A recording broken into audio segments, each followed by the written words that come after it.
Soundbites Allowed. And as you can see on the screen, we have an exclusive for you. We have a very special guest. That is going to be the vice presidential candidate, Spike Cohen, is here with us live. Now, I'm going to bring him on in about 2 seconds here. I do want to remind people the reason why we have on the front, on our title screen there, it's COVID-19. People are talking about shutting down homes and houses, locking people in. If you are suffering from domestic abuse, please call that number. If you are suffering from thoughts of harming yourself, please call the Suicide Watch. I'm going to bring that screen up again one more time with the title. And with that said, I'm going to go straight to our guest because we don't have a lot of time, and I'm happy he's here. That's right. I have Jeremy Spike Cohen here with me. He is the Libertarian candidate for the vice president. He's running with Joe Jorgensen, who is the Libertarian presidential candidate. He is live in our studio here in the Southern Tier in Binghamton, New York. He just came from one of his events with the public. We were showing you that on Facebook. And by the way, folks, if you do have a question, you can call into 607-242-1582. Please make your question short and right to the point if you do call in. You can text and leave us a message. I will read that and take your questions. Before I say anything else, Spike, first of all, thank you. I know this was short notice, and you were gracious enough to come in and speak with us live here. We thank you very much for that. Oh, absolutely, Michael. I'm happy to come on. Thanks for inviting me. Absolutely. We've had a couple of vice presidential candidates. Actually, the Libertarian Gary Johnson's team had spoken to us, but now we actually have the candidate themselves. We've had Larry Sharp on here before several times. We enjoy speaking with Libertarians. Oh, Larry's great, yeah. Oh, yeah. He's a good friend, and I've enjoyed speaking with him for years. So let me start off, first of all, for the people who don't know who you are, and they don't know the Libertarian Party. Who is Spike, and what is the Libertarian Party? So I am Spike Cohen. I'm running for vice president along with my running mate, Dr. Joe Jorgensen. We're running on a platform of nothing less than setting America free in our time. A little bit about myself. I started a web design company back in 1999. I grew it into a fairly successful company. I had my hand in the startup of many other successful companies during that time as well. And 3 years ago, I decided to retire from web design so I could focus my life full-time on my new business venture, which is libertarian activism and messaging. To that end, I have become the host of My Fellow Americans, the co-host of the Muddy Waters of Freedom, and the co-owner of Muddy Waters Media. We have a reach in the millions across the U.S. and other countries as well. During that time of doing this and just talking to people across the world, but especially talking to everyday Americans across the country and hearing their frustration at the need for libertarians to be able to present on a national level, present the message of human liberty as a solution to the problems that we are facing in a dynamic and engaging and empathetic way, I decided to run for the vice presidential nomination for the Libertarian Party. The delegates saw fit to choose me and pair me with Joe Jorgensen, and that's exactly what we're doing now. We are going across the country at a time when our opponents are often hiding in their bunkers and basements to get away from the wrath of the American people who are facing the expected outcomes of decades of bad Republican policy. And we are taking the message directly to the people on how our common sense libertarian reforms are the way out of the problems that the Republicrats have created for us. In terms of what the Libertarian Party is, we're not just a third party. We're not just another choice on the ballot. We are those things, but we are also a completely different way of looking at how government should interact with the people. We believe that you do best when you are free. We believe that you and your neighborhoods and communities do best when you don't have an overbearing government standing over you, telling you how to live every aspect of your lives, and robbing you to pay for the cost of that enforcement against you. We believe that the Republicans and Democrats, in their exclusive control of every lever of power of government for over 160 years, have used that control to rob you of your power and of your freedom and of your wealth, and have used it to enrich themselves and the well-heeled, politically connected billionaire cronies who have bought and paid for them to be in office. And what libertarians seek, what Joe Jorgensen and I seek, is to dismantle those oppressive and tyrannical systems and put the power back in your hands where it always belonged. Okay. And thank you for giving us that answer. For a lot of people, they just don't know. Don't know, yeah. Most people, we've got 25% of the nation is Democrat, roughly 25% is Republican, and most people in between. The majority of America is independent. So it's always interesting. Now, a lot of people, and I was talking about this a little bit earlier today on the show before I got to your event today, I had been asked a question, and I want to ask that of you. I was asked, well, don't the third parties mess up the system? Now, I said no, but from the point of view as a candidate, have you heard people say, well, that messes up the party? Have you heard people say they're very happy about the fact that there's a third party involved? What is the feedback you're getting across the nation? Well, we're hearing, and especially more so after the last few days ago now, after they saw what their other two options were on that debate stage, we're increasingly hearing people saying that they are very happy that they have another option. As to the question of whether we mess up the system, that's our intention. We intend to mess up this system that Republicans and Democrats have created. We see what it has led to. We've seen the spiraling out of control costs of living, whether we're talking about healthcare or housing or higher education or anything in between. We're seeing how everyday Americans have an increasingly difficult time getting by and making ends meet. And it is a direct result of a system whereby Republicans and Democrats have assumed that they have a better understanding of how we can live our lives, and that they therefore should rob us and then tell us how to spend the money that they give back to us that they took from us. That system has not worked, Michael. That system has led to exactly what we are facing now. So no, we absolutely have a very devious plan to take votes from Joe Biden and Donald Trump, thereby causing both of them to lose and for libertarians to win. We are running to win. We know what our odds are of that, what we face in doing so. But we are running to present the American people with the ability to be free, to take their power back, and to live and to thrive and to prosper as a result of it. Okay. And let me ask you a question. In reference to what you've just spoken about, having that different option. I've asked this of Larry Sharp before and many politicians, and we are, I am a conservative Republican, but we believe in having free thought and having people have that choice. Right. So I want to make sure they know some of the choices they're making. One of the biggest issues that are going on right now across the nation is obviously about social justice, criminal justice reform, Black Lives Matters, and defunding the police. They're basically the same essence. They start with the idea of reform of the criminal justice system. Right. So you can take any part of that piece or all of it. I know it's part of the platform for yourself and Joe Jorgensen. Can you tell us, we know where President Trump stands. He's law and order by the books that are out there right now. Yeah. We hear from Biden. He's basically taking his direction from Bernie Sanders and Alexandria Ocasio-Cortez, and Kamala Harris agrees with it, which is a bit of a reversal position for her.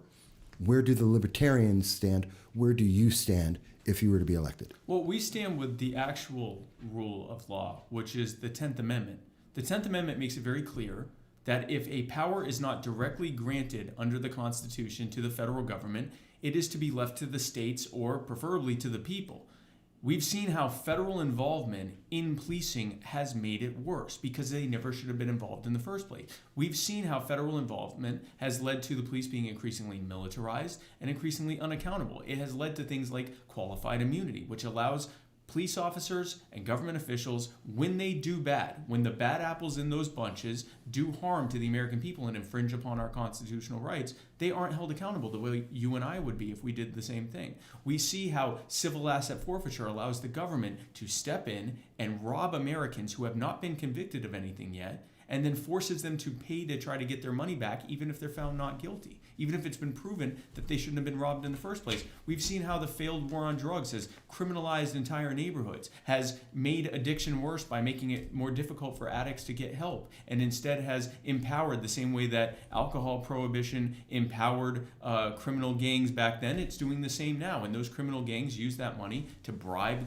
government officials and police officers, which leads to more government corruption. We've seen how the federal government being involved in law enforcement, something that should be handled at as local a level as possible, at the state level or even preferably at the community level, at the city level, at the municipal level, that involvement has led to an increasingly unaccountable and militarized police service. The rallying cry behind the Black Lives Matter and other police accountability movements, whether they're talking about defunding the police or whatever else, they're talking about holding police accountable. And that looks like many different things to many different people. What it looks like to the Libertarian Party is getting the federal government out of it and holding bad actors all across government accountable, including politicians and judges. When they do harm to the American people, they should be just as accountable as you and I.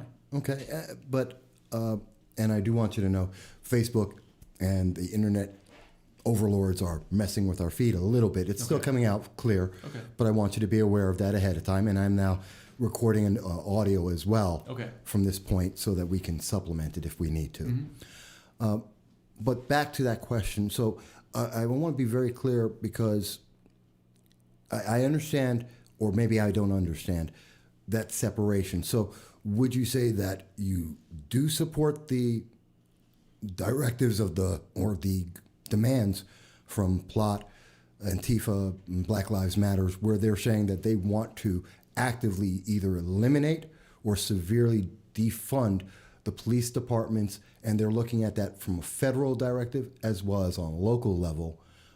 Would you say you do agree with that, or do you think it should be modified, or you don't agree with it at all? Well, it clearly needs to be modified. I mean, the founders did not intend for the federal government to be involved in policing. So that's our first intention. Going back to your original thing, Joe Biden is the architect of the militarized police state that we have today. The 1994 crime bill, the war on drugs, civil asset forfeiture, mandatory minimum sentencing. Joe Biden was a part of that. He either, every single one of those things, he either helped write it, or sponsored it, or helped vote for it into law, or helped oversee its enforcement during his 8 years in the White House. And how fitting that he would pick one of its most brutal enforcers as his running mate. So here they are telling Black Lives Matter protesters that we stand with you, and yet they are the architects of the reason they're even protesting in the first place. Exactly. Donald Trump was just the logical conclusion of a series of bad Republican and Democrat proposals that have led to increasing criminalization in our neighborhoods, increasing lack of safety in our neighborhoods, and an increasing number of Americans. And what we are told is the land of the free. We have the largest prison population, the vast majority of whom are there for victimless crimes. We need to completely change the way that we are looking at it. And where that starts with is going back to what the founders intended, which is putting the power of what police departments and first response looks like back in the hands of the communities, empowering the communities with their money back, taking that money back from the federal government and letting those communities decide what their police departments look like, what their first response teams look like, what their mental health services and everything else look like. It's their money, it's their community, they should be the ones deciding. Okay. I do want to ask a question about, and I know we don't have a lot of time, so I'm trying to get to a lot of things. Sure, absolutely. I wish I could get more in depth on a couple of points on that, because I agree in certain parts and not as a Republican. But let me, one, I want to ask you, when we hear the term victimless crime, it's unclear what that means. Okay, yeah. So let me ask, can you define, when you say victimless crime, what kind of crime would that be or not be? So a victimless crime, and obviously this is a very sanguine way of mentioning it, but a victimless crime is a crime without a victim. So for example, if I hit you, or if I try to kill you, or if I try to rob you or extort you or defraud you, that's a crime. If someone tries to rape someone, that's a crime. Someone breaks into someone's home, that's a crime because it has a victim. Someone has been victimized. Someone's life or property or rights have been violated. If you say that you would like marijuana and I sell it to you, there is no victim there. If you say that you want cocaine and I sell it to you, whether or not someone else agrees or disagrees with that, it doesn't have a victim. And here's what happens. Because, by the way, I'm a 14-year clean recovering addict. So I am not in favor of drug use at all. Okay. I just want to make that very clear. I recognize that when we, for example, during alcohol prohibition, the American people learned what happens when you try to take a behavior that often can be destructive, like drinking alcohol, and make it a crime, a victimless crime. It makes it gives an entire market to criminal gangs, who now have cornered the market on an entire product that has a lot of demand for it. In that case, alcohol, now other types of drugs as well. It makes them incredibly powerful. They fight each other in the streets over turf. That leads to more violence. They pay off police and government agents, government officials and politicians. Al Capone owned Chicago. Joe Kennedy, the Kennedy dynasty, started with a rum runner who owned most of New England. It empowered them. We're seeing that now with people like El Chapo.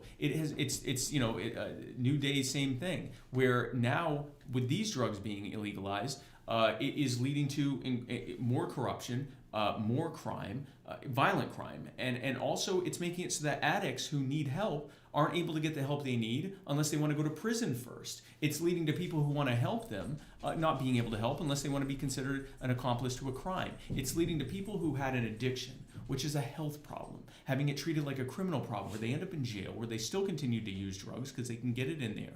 They're in prison for however long they are. They get out, they have a criminal record now, which makes it that much harder for them to be able to try to get a job or get ahead in life, much less vote or be able to own a firearm to protect themselves. It is criminalizing entire communities. And as with all laws, it's being enforced against the most marginalized among us. And when you do that, you are making things worse. When government does this to us, when it robs us to subjugate us, to pay for our subjugation, it makes everything that it was supposedly going to fix worse. It makes addiction worse. It makes violent crime worse. It makes safety worse. It makes corruption worse. We learned with alcohol, and we're learning it now with drugs, that we're not saying it's a good thing to do drugs. We're saying it's a good thing to allow people to be able to do what they want with their own bodies, with the understanding that when people get addicted, we can actually help them, instead of empowering criminals and corrupt government officials. We could have a very long conversation just on that. And again, there are points in there, I from a Republican point of view, as a conservative, I see several points of merit in there. A couple of points I'd love to get into it with you more on. Absolutely. We don't have time, so I do want to move on. Okay. I just don't want people to think, oh, I'm just blowing past stuff. We have limited time. And I do appreciate this. So I'm trying to get as wide a swath for people to get a good understanding, because there's nothing better than asking a person in person. So Spike, let's look at the economy. Okay. Currently, the government is about $6.1 trillion in debt. It's about $2.5 trillion more than we normally spend, which is about $4 trillion. We normally take in about $3.4 trillion per year. Yep. We are looking at the potential of having another $1.2 trillion spent because of COVID and the shutdown that's happened. Let me ask you, one, do you and does Joe Jorgensen and yourself, do you look at the COVID crisis and say, this is the best way that we could have handled this? Do you believe that we're spending our money well? And if you were to be elected, how might you lead the nation best for that economy and taking into account this crisis called COVID-19? Well, Michael, even before the COVID crisis, we knew that this increasingly centrally planned economy that we have was not serving us. We knew that it was becoming increasingly unaffordable to do business in America and to hire Americans. We saw jobs going overseas or just withering on the vine when the business would go out of business. We saw a growing gap between those who have the least and those who have the most. We saw people increasingly unable to afford the basic cost of living. We saw where an increasing number of Americans don't know whether they can even afford to pay for their rent, much less be able to eventually buy and own a home, pay a mortgage and own a home. We saw how for the everyday average American, every single year, the cost of living went up more than their wages and incomes did. This is what central planning looks like. This is what government deciding how your life should look looks like. In this case, in the case of the economy. Now let's go to the COVID-19 crisis. For the first 6 to 8 weeks that the virus was here, the CDC, which was set up by Republicans and Democrats to protect us from this very type of thing, the CDC banned medical professionals from testing COVID patients. Now, all we hear every day is how important it is that everyone gets tested as often as possible so that we know who has it and we can contain them and try to slow the spread. For the first nearly 2 months that it was here, no one was allowed to get tested. The few results that you saw of people getting tested were actually from people illegally taking tests, like Dr. Helen Chu in Washington.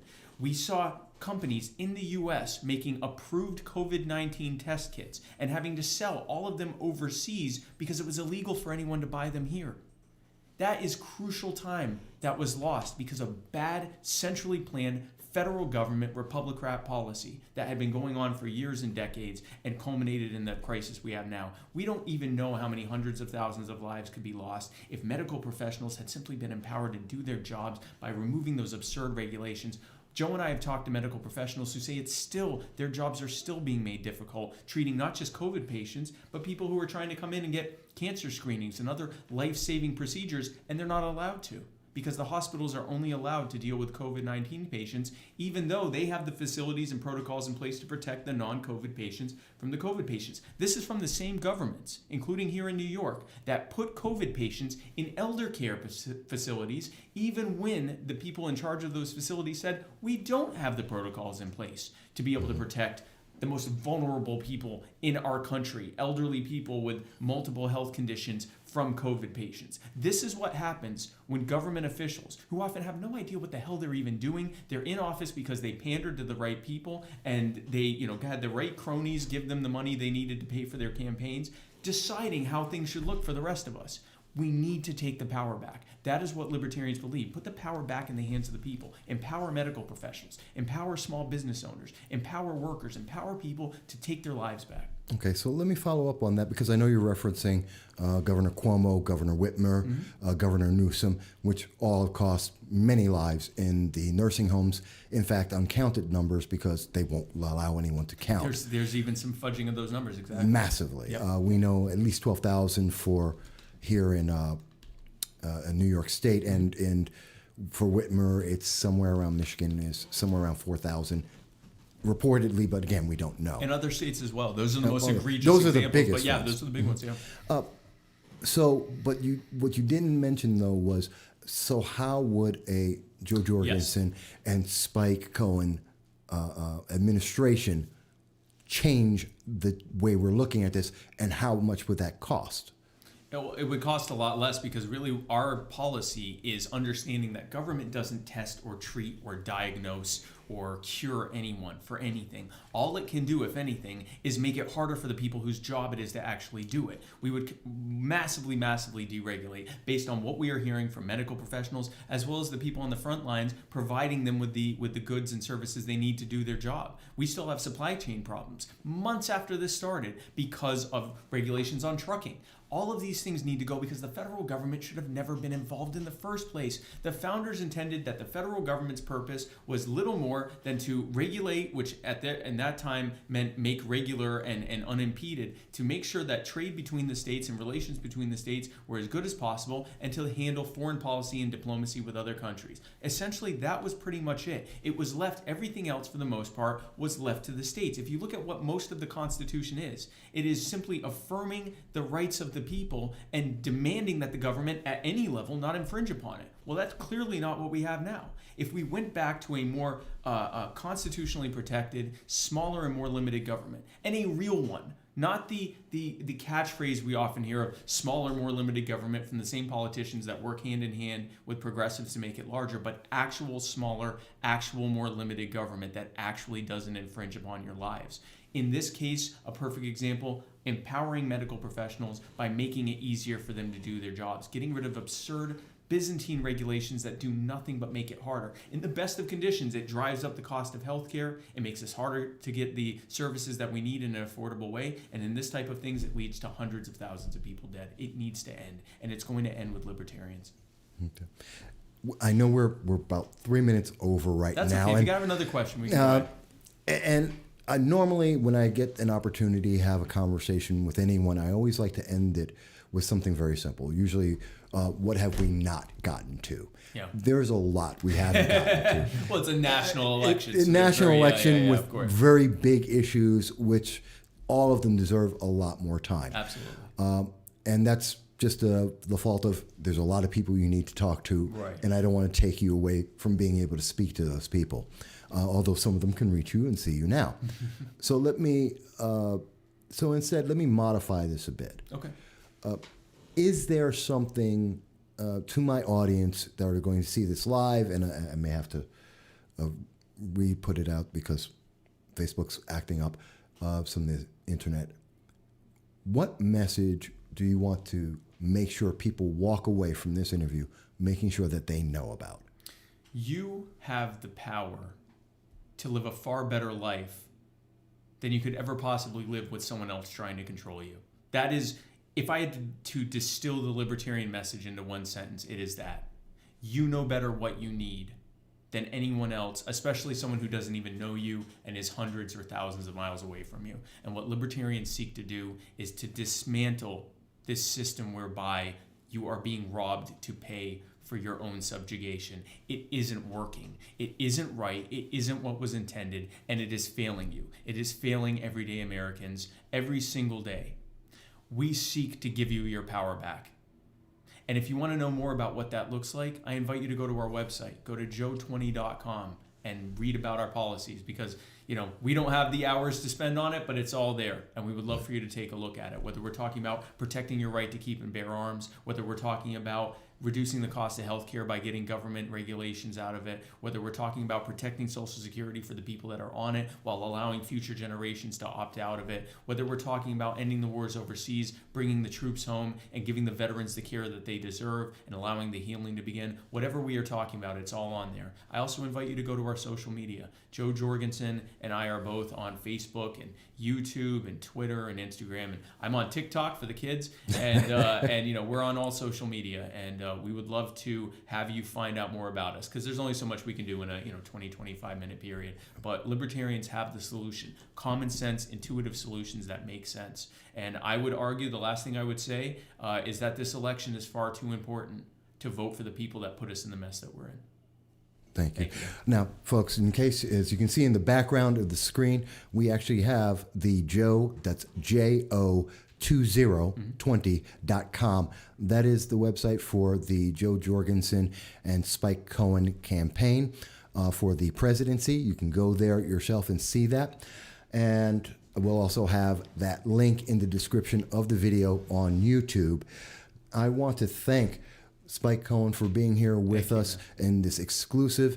I look forward to I would like to be able to follow this up, not only before the election, but I would like to speak with you and hopefully Joe, if she gets the opportunity, after the election as well, because it doesn't stop with an election. This is a marathon, not a sprint. Yeah. That's right. And folks, one of the other things I want to say to Facebook, to YouTube, I know you're trying to, it's very funny. You say a couple of key words and suddenly you have disruptions on a perfect system. So that's not going to stop us from getting the word out. Everyone needs to be heard from every party in every election. Yes, I'm a Republican. Yes, I'm a conservative. And yes, I believe in hearing everyone's voice, because that's the American way. YouTube, Facebook,